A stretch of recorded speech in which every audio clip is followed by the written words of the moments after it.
બસ આટલી બધી રામાયણ નો કરવાની હોય હવે ખોટે ખોટી લપ હું કામ કરો બેન બેન હવે શાંતિ રાખો પ્લીઝ હવે એ વાતને મૂકી દો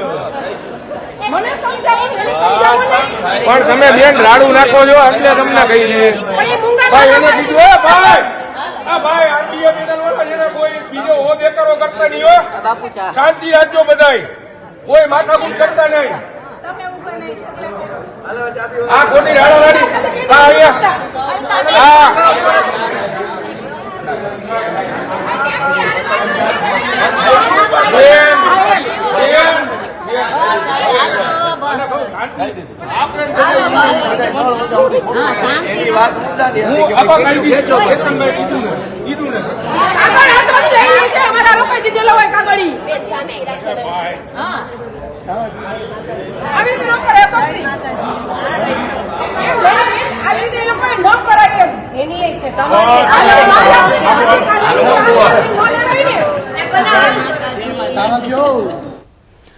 તો રાજકોટ બાર એસોસિએશનની ચૂંટણીમાં મતદાનના પ્રારંભે જ બબાલ થઈ છે. મતદાનના પ્રારંભે જ બંને પેનલ વચ્ચે તકરાર. સમરસ પેનલે આરબીએ પેનલ પર ગંભીર આરોપો લગાવ્યા છે. વધુ વિગતો સાથે સંવાદદાતા પરાક્રમસિંહ આપણી સાથે જોડાઈ ગયા છે. પરાક્રમસિંહ, જે રીતે આજે રાજકોટમાં બાર એસોસિએશનની ચૂંટણી થઈ રહી છે અને મતદાન શરૂ થયું છે, તેની સાથે જ બબાલના જે દ્રશ્યો છે તે સામે આવ્યા છે. પરાક્રમ, ચોક્કસ સમરસ પેનલ અને આરબીએ પેનલ વચ્ચે ભારે રસાકસીના દ્રશ્યો જોવા મળ્યા છે. થોડીવાર પહેલા જે સમરસ પેનલના મહિલા ઉમેદવારો છે તેમને ગંભીર આક્ષેપો કર્યા હતા કે અમુક મતદારો છે તેમને જે મતદાન જે પેટી સુધી લઈ જવામાં આવે છે. આપણી સાથે સુરેશભાઈ છે. સુરેશભાઈ, તમારા મહિલા સમર્થકો છે એમના દ્વારા ગંભીર આક્ષેપો કરવામાં આવ્યા હતા. આખી હકીકત શું છે?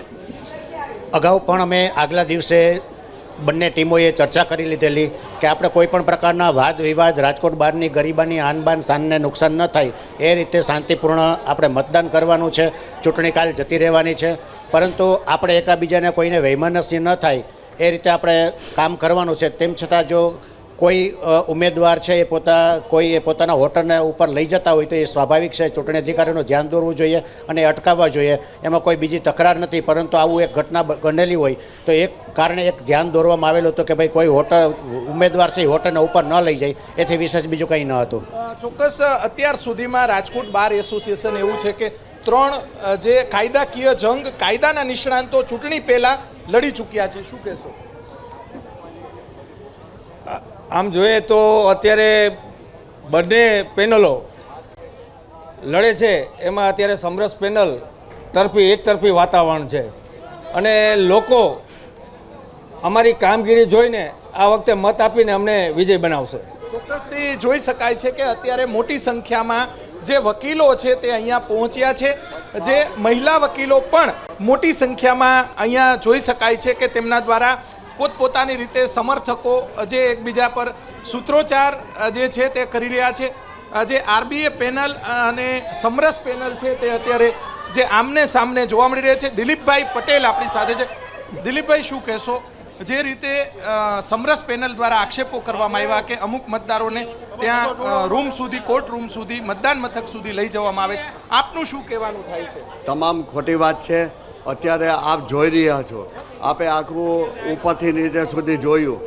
એકદમ મતદાન આરબીએ પેનલની તરફેણમાં ચાલી રહેલ છે અને આજે 12 વાગે પરિણામ આવશે. આરબીએ પેનલના દરેક ઉમેદવારો 200 થી 500 મતે જીતશે. હાર ભાડી ગયેલા આ સમરસ પેનલના ઉમેદવારો છે, આ એનો આ પ્રયત્ન છે. ચોક્કસથી જોઈ શકાય છે કે કોંગ્રેસના અગ્રણી, ભાજપની 2 આમને સામને પેનલો લડી રહી છે. આપણી સાથે જે કોંગ્રેસના અગ્રણી ગાયત્રીબા, આપણે એમની સાથે વાત. અશોકસિંહ, તમે શું કહેશો? ભાજપના જ 2 જૂથો આમને સામને લડી રહ્યા છે, કોંગ્રેસ કઈ રીતે જુએ છે? સત્ય હંમેશા સત્ય હોય છે. વકીલો સત્યની સાથે રહેતા હોય છે. જે લોકો કામ કરતા હોય છે, વકીલાત ફિલ્ડ માટે કામ કરતા હોય એવા લોકોને ચૂંટવા જોઈએ.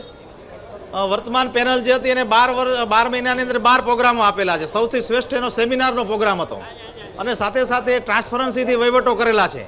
ત્યારે બાર એસોસિએશનની આ ચૂંટણીની અંદર જે વર્તમાન પેનલ છે એની સાથે જે જોડાયેલા લોકો છે જ્વલંત વિજય થવાના છે. ચોક્કસ બાપુ, તમે શું કહેશો? અત્યારે જે બે પેનલો આમને સામને છે, શું લાગે છે? એકબીજા ઉપર આક્ષેપો છે અને હમણાં જ આક્ષેપો કરવામાં આવ્યા મહિલા વકીલો દ્વારા. મને એવું લાગે છે કે આક્ષેપોનું બાર એસોસિએશનમાં કોઈ સ્થાન ન હોવું જોઈએ.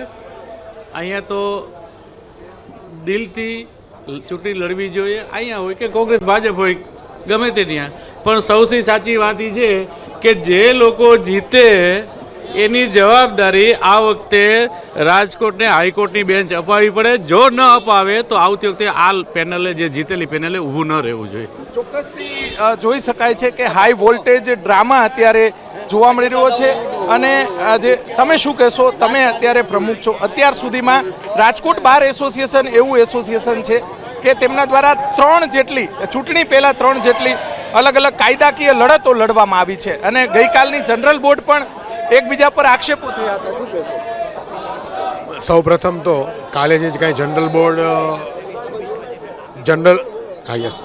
ગઈકાલે જે કંઈ જનરલ બોર્ડ બેઝિકલી કરવામાં આવ્યું હતું એ જનરલ બોર્ડની અંદર સામાન્ય રીતે વર્ષોની જે કંઈ પ્રણાલિકા છે એ પ્રણાલિકા મુજબ બેઝિકલી ઇલેક્શન પહેલાંનું જે કંઈ જનરલ બોર્ડ હોય છે એમાં સામાન્ય રીતે હિસાબ રજૂ થતા હોય છે.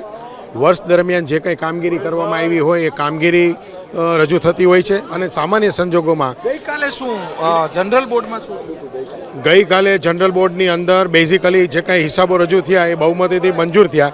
એ દરમિયાન મિનિટ્સ બુકમાં આવેલા સભ્યો પોતાના નામ સહી ને એવું કરતા હતા. એ દરમિયાન મિનિટ્સ બુક જે છે એ જૂટવી લેવામાં આવી અને એવા સંજોગોમાં બહુમતીથી હિસાબ જે મંજૂર થઈ ગયા બાદ જનરલ બોર્ડ પૂર્ણ જાહેર કરવામાં આવ્યું. પરંતુ બાકીના જે કંઈ સામેના પક્ષમાં જે સભ્યો હતા એ સભ્યોએ ગેરકાયદેસર રીતે મિનિટ્સ બુક છીનવી અને પોતાની રીતે XYZ વ્યક્તિને નિમી અને કામગીરી કરી કે જે બંધારણના જોગવાઈ વિરુદ્ધ છે. ચોક્કસ પ્રદેશ કોંગ્રેસના મહિલા અગ્રણી ગાયત્રીબા શું કહેશો? અત્યારે ભાજપની બે પેનલો આમને સામને છે. તમે પણ મતદાન કર્યું છે. કોંગ્રેસ કઈ રીતે જુએ છે આ ચૂંટણીને? બંને પેનલ ભલે ભાજપની હોય, પણ જે પેનલમાં અને જે આખું વર્ષ જે વકીલોએ લોકોને સાથે અને કે જે સારા કાર્યક્રમો આપ્યા છે અને જેમાં મહિલાઓને પણ જેને પ્રાધાન્ય આપ્યું છે એવી જે પેનલ છે એનો ચોક્કસ વિજય થશે. ચોક્કસ જોઈ શકાય છે કે મોટી સંખ્યામાં જે વકીલો અત્યારે અહીંયા પહોંચ્યા છે. અંદાજિત 4200 જેટલા જે વકીલો મતદાનનો હક ધરાવે છે, પરંતુ તેમાંથી જે 65 થી 70% જેટલું મતદાન થશે. એટલે કે 3000 થી 3200 મતદાન થાય તેવી પૂરેપૂરી શક્યતાઓ છે. રાત્રિના 12 વાગ્યા સુધી, બપોરે 3 વાગ્યા સુધી જે મતદાન ચાલશે અને ત્યારબાદ ગણતરી શરૂ થશે. 12 વાગ્યે રિઝલ્ટ આવશે. કોણ જીતશે રાજકોટ બાર એસોસિએશન, જેમાં જે સમરસ પેનલ કે RBA પેનલમાંથી કોણ મેદાન મારશે તે સૌથી મોટો સવાલ છે. જી ચોક્કસથી પરાક્રમસિંહ, જોડાવા બદલ અને માહિતી બદલ આપનો આભાર. આગળ વાત કરી વડોદરાની. વડોદરા વકીલ મંડળની ચૂંટણીમાં 37 ઉમેદવારો મેદાને છે. 4515 કુલ મતદાર પૈકી વડોદરા બાર એસોસિએશનમાં 400 યુવા વકીલો છે. સવારે 10 વાગ્યાથી મતદાનની પ્રક્રિયા શરૂ થશે. ચાલુ વર્ષે પ્રથમવાર મતદાનનું રિયલ ટાઈમ લાઈવ થશે.